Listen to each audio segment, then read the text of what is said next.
Welcome to Nonprofit Investment Stewards with Bob DiMeo and Devon Francis from Fiducient Advisors.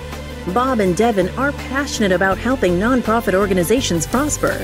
Whether you oversee endowment, foundation, or retirement plan investments, this podcast exists to help stewards improve performance, reduce costs, and discover strategies that enable your charitable organization to prosper and advance its mission.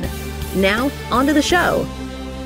Hello, and welcome back to the Nonprofit Investment Stewards podcast. I'm Bob DiMeo, always good to be joined by co-host Devon Francis. Today, we delve into a topic that is very important and candidly, probably a bit overdue in addressing.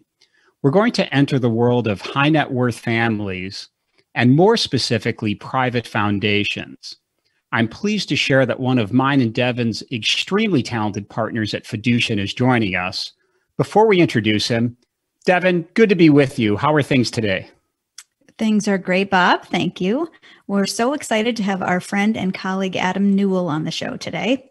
Adam is a partner at Fiducient as well as the director of consulting in our wealth office.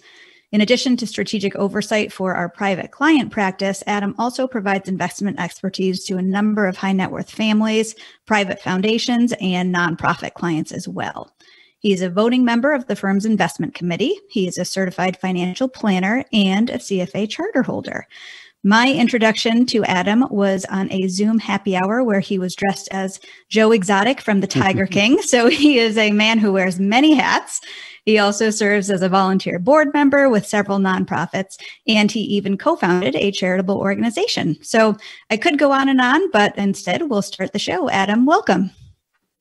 Thanks, Bob. Thanks, Devon. It's a pleasure to be here. So Adam, can you share with us how your career led you to becoming director of the wealth office at Fiducient and advising high net worth families? Absolutely, Devon. It's interesting that this is the question we're leading off with as my parents were visiting from out of town this past weekend and asked me actually a similar question as we were reminiscing. And the short story is both of my parents are teachers. And my sister is, in fact, a social worker. So I believe that I have a bit of helping people in my DNA. And on top of that, I'm also a math geek. Back in my high school and early college days, I actually wanted to be a high school math teacher, but became interested in personal finance and economics in college. So it became a natural fit for me to land in my career today in wealth management. Really, it's the perfect intersection of helping people and still getting to use math. Boy, it really is. And Adam, perhaps you can provide just a brief overview of the wealth office at Fiducient Advisors and what you do. Absolutely. So it's an interesting arc. I've been with the firm nearly 20 years, and I can't stress enough how proud I am of the tremendous growth that I've seen within our wealth office. So in terms of what we look like today, we help over 400 families and we manage or oversee about 17 billion in assets. But I think most importantly, the caliber of my colleagues, the professionalism and the diverse backgrounds really affords us the opportunity to help our clients prosper. So shifting to private foundations, let's set the table here. What type of individuals or families are typically involved with private foundations and why? Devon, that's a really great question to start off with. I think I want to dispel a myth right out of the gate. And that is when you hear the term private foundation, I think naturally wealthy individuals think about the Rockefellers or the Warren Buffetts or the Bill Gates of the world, because those are really the poster childs for family foundations. But in actuality, those are the exceptions, not the rules to who typically would create a family foundation. And so what do I mean by that? Well, interestingly, if you look at the number of family foundations out there today, 88% of all family foundations have less than 5 million in assets. So if you think about the headlines of the Gates Foundation, right, a lot of assets are in those foundations, but those are the exceptions. So I think when you look at the typical family, it's not the Bill Gates or Warren Buffett's. It's an average family that's looking to endeavor in a charitable mission and have maybe $1 million to $5 million in assets to do so. Can you talk a bit about the difference between a private foundation and a donor-advised fund and which vehicle or which entity might be right for a particular family? Yes, that's a question we do get quite often, and it is very complex and customized given what the family wants to achieve. But if you think about in a foundation formation, there is some legal structure that needs to be done. So typically a CPA or an attorney would need to get involved to draft things like articles of incorporation, get a tax identification number and such. And then there are tax filings involved with running that foundation. So it's a bit more of a heavier lift than perhaps a donor advised fund, which is a bit easier to set up. And if you look at where clients and wealthy families typically involve donor advised funds, you can do it through custodians like Fidelity or Schwab or Vanguard. So less administrative burden for the donor advised fund. But here's the key difference between the two. A foundation allows control, right? Family has control over disbursements, over board of directors, over the investments involved in the foundation. And that's a benefit. Whereas in a donor advised fund, typically there's some restrictions on gifting. You're actually not a charity. You're making recommendations on where your dollars go to. And so you leave a little bit of control on the table in trade-off for the less complexity. And Adam, are there thresholds? I know it varies, and you can have, as you mentioned, a $3 or $4 million private foundation, and we'll work with clients with 100 million and more in that space. But are there sort of natural thresholds that you view in terms of, generally speaking, a donor advised fund might make sense to this point, and then a private foundation above that amount? We do. I think in general, $10 million dedicated to a foundation would make it economically viable, right? Because of the additional cost and the complexity involved. And then smaller balances, 500,000 to $1 million, upward to that $10 million mark. A donor advised fund likely is the simpler, cheaper, easier path. And what about time horizon? So I know when Bob and I deal with our nonprofit endowment clients, perpetuity is the end goal. Is there a difference in the way that you approach working with private foundations or with donor advised funds? Is it a perpetual time horizon, or is there a finite goal? Does it even matter what the time horizon is? It doesn't matter. It's a really good question, Devin, and something that when we engage in a discussion with our families, that's one of the first questions we ask, right? And why do we ask that question out of the gate? It's because it has some other decision criteria along with that. For example, if you want to be in perpetuity, then you want to make sure that you've got maybe a second generation or third generation of family members that will want to be involved in that foundation. And if you don't have a bit of that legacy in your family, it may be more and more difficult to exist as a foundation in perpetuity if you sort of run out of family members down the line. Now, that being said, we do work with families that have multiple generations that are involved in their foundation. But out of the gate, they have made the decision to spend down the assets during the lifetime of the first or even second generation. So there is no hard and fast rule, but it is going to be a discussion that I would suggest every family has when they set up a foundation, is to determine, is this a perpetual organization or do we want to spend down? And both of those are equally appropriate. Adam, given you're an expert, maybe we can get a little inside baseball here. And we're just some of the best practices as it relates to the oversight, the operations of a private foundation, and maybe what are some of the pitfalls that you would really try to help families navigate and avoid? It's a really good question in terms of best practices. As we've touched on a little bit, on a family foundation side, there are some administrative burdens that you need to overcome in terms of formation. But when you do finally get over that hurdle and you've got your foundation up and running, there are some things that we would suggest that get done on a regular basis. So what does that mean? So for example, policies and procedures, right? It's very important to have meetings and have meeting agendas and have meeting notes, right? It's very important for the board members to understand their responsibilities. And the biggest challenges that a family really does not anticipate until they get into the weeds of their foundation, and that's grant making, right? It seems very easy for us to say, I've set up a foundation. I now have assets to give away. This should be fun, right? Let's just start writing checks to various charitable organizations. And oftentimes families run into a little bit of a challenge because it's not that easy. If you think about having a family foundation, you will likely get solicited by outside grantees. And so there needs to be a process in place on how you as a family foundation are going to handle grant making. For example, how many grants do you want to make a year? How large should those grants be? Or even something as simple as who at the foundation will be evaluating those grants. So having some of those best practices regarding those policies and procedures, I think is key because it's very difficult then to give away money without those policies. And then of course, and we can do this a little bit more detail, but there are things like how do we set an appropriate investment policy statement? How do we determine board membership in terms of the different generations that might be involved? So there is a litany, Bob, of best practices besides just giving away the money.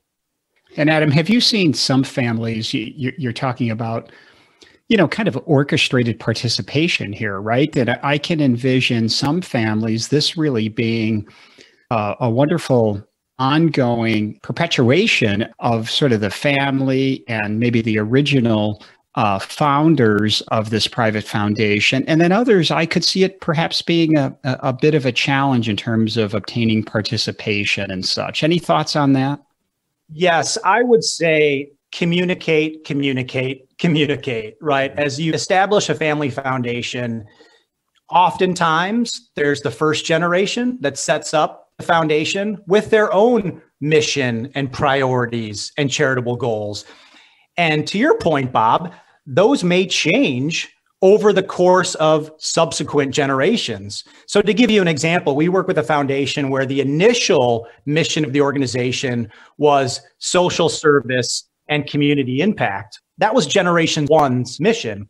And as generation one passed and generation two took over, they switched the mission to more environmentally friendly practices. So if you are embarking in creation of a foundation, I would absolutely encourage families to communicate, because as families change, as dynamics change, obviously the mission and the priorities may change alongside that. That's good advice in life, not just within the private foundation realm. What about excise taxes and UBIT, unrelated business income tax? What can you do about those things? Well, Devon, the misnomer is that a family foundation is a tax-exempt entity, which is true. But I think a lot of foundations don't realize there is an excise tax, as you just mentioned. Now, it used to be upwards of 2% that a foundation could pay an excise tax. That could be reduced to 1% based on some activities. However, in recent legislation, that's been moved to just a flat 1.39%. Now, unfortunately, the bad news is you can't get it to zero. So an excise tax is something that foundations should be aware of. On the UBTI front, that's just a tax on investments in a portfolio that generate income that's a little bit different than traditional stocks and bonds. And so it's much easier to eliminate the UBTI tax drag by making better investment decisions. And that's something that the foundation board absolutely can control and can absolutely get to zero. Adam, let's unpack the investment side a little bit more. You're an investment advisor. We are investment advisors. Talk a little bit about the general structure you'll see in terms of the investment allocation and such, the use or lack thereof of alternative investments within the private foundation space. So in terms of an appropriate investment policy, this is where the spending policy of a foundation comes into play. And we haven't touched on this yet, but it's important to understand that a private foundation does have a mandate to distribute 5% of their portfolio every year.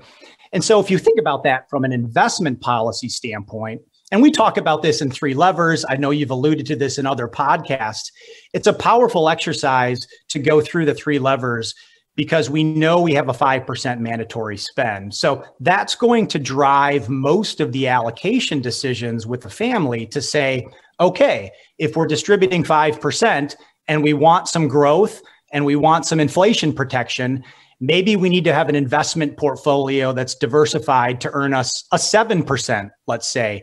And coincidentally, if you look at studies from resources like the Common Fund and Nakubo, the typical target rate of return for many family foundations is exactly that, 7%.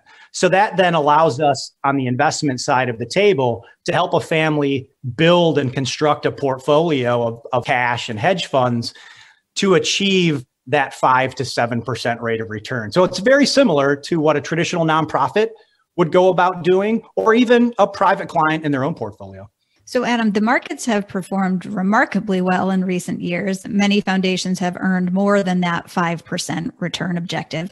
Well, what are the options if a foundation can't make the annual 5% mandatory distribution requirement? That's a good problem to have, right, Devon? Outpacing your investment objective. I think the most powerful, but I would say somewhat unknown, or at least under the radar technique to mitigate that circumstance, Devon, is what we affectionately would call a sidecar donor-advised fund.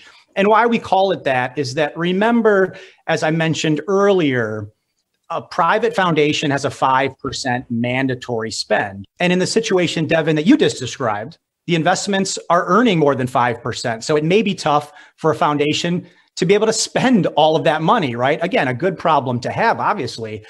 But because the IRS mandates that 5%, it has to be distributed. So having a donor-advised fund as an outlet for those extra distributions is a great tool. And why is that? Well, if you don't have enough charitable bequests to make that 5%, you can put the remainder that you haven't spent into the donor-advised fund. So it satisfies the 5% mandatory distribution, but you're not forced to make donations to places that you may not have fully vetted or want to donate. So having the dollars sitting in a donor-advised fund gives the foundation a ton of flexibility because they've met the 5%, but aren't forced to make distributions they're not ready to do. So we would suggest many foundations have what we call the sidecar donor-advised fund as a great flexibility tool to make sure that they align with the 5% spend mandate and not get into any trouble with the IRS. Adam, what are some of the pitfalls, and you're talking about the IRS, maybe IRS red flags that families should try and avoid with the private foundation? I think the biggest one, and we hear about this all the time in the media, it gets a lot of attention, would be what they describe as self-dealing. So think about a family foundation where somebody on the board wants to take an MBA class or a trip to a third world country to better understand hunger. Well, there are times where we've seen a foundation, a private foundation, pay for that MBA class or that trip to the third world country for a family member. And that's a no-no.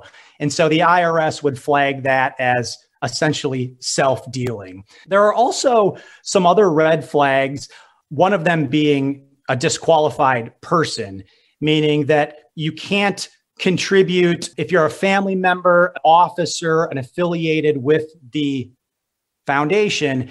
You really can't do business with the foundation. And so we call that a disqualified person. So those are probably two of the biggest ones we see often, and it gets all of the headlines. So Adam, you've covered a lot today. It's been incredibly helpful, very insightful. Is there a closing thought or some words of wisdom that you would share with the listeners? Well, number one, I would say, don't watch The Tiger King. It's not a great show. I have to disagree with you on that one. You were funny. Sure, yes. But, in all seriousness, I think it's a weighty discussion and it's a weighty decision that a family needs to make. So for a family that is charitably inclined, I would just stress that it's important to think about not only how to give, but what to give and when to give, because those three pieces are going to help you really achieve maximum impact, both within your family, but also with your charitable mission. So if a family can keep those three guideposts in the back of their head, I think they're set up for success. Adam, this has been super insightful, and you and I have known each other a long time. You're wonderfully talented and have a terrific family. Let's just talk for a moment before we let you go about Adam Newell, the person, and perhaps you can share with all of your professional commitment and all of your volunteer efforts. What do you enjoy doing separate from work and volunteer efforts? I think most people that know me well, and Bob, I'd throw you in that category, know that I'm a passionate bike rider. I own 5 bicycles myself of different ilk. So if I'm not on a board, at work, hanging out with my children and family, you can likely be seen riding a bike around town. So that's really a passion of mine and has the benefits of being a little bit, keeps me healthy, but also affords me a little bit of alone time so I can think about things like family foundations and being a partner at the firm. So it's great Zen time and keeps me fit. And so I would say bike riding is a passion, and that's what people know me for. Adam, thank you so much for joining us today. You have provided so much valuable information. We are really appreciative of your time and your expertise. If folks listening would like to learn more, want to access some resources, perhaps contact you, how would they go about doing that? Absolutely, Devon. Feel free. Anybody can reach out to me directly via our website or my contact information in the show notes. You can also find me on LinkedIn. And so really feel free to reach out in any way, shape, or form. And I would say whether you're a family foundation, a wealthy family, a family office, even a nonprofit, we'd love to hear from you. And I'm always happy to be a resource. Well, Adam, we are so appreciative. Thank you so very much. And thanks so much to our listeners. For you nonprofit leaders overseeing investments, and if I had to make a bet, I'd guess that your portfolio has some combination of both active and passive or index type investments. Our research expert at Fiducient have conducted a lot of analysis on the topic of active versus passive. And I can tell you the landscape is absolutely shifting. If your committee is curious, maybe you're trying to determine what asset classes make sense, then please know we are happy to share a matrix that we created and some other resources that identify what we believe should be indexed, and then also the asset classes where we definitely suggest avoiding indexing. You can reach out to me or Devon on LinkedIn or at the email address in the show notes. So to all you good stewards, thanks for investing time to help your nonprofits prosper. We'll connect with you soon on the next episode. Thank you for listening to the Nonprofit Investment Stewards Podcast. Click the subscribe button below to be notified of new episodes and visit fiducientadvisors.com for more information. The information covered and posted represents the views and opinions of the guest and does not necessarily represent the views or opinions of Fiducient Advisors.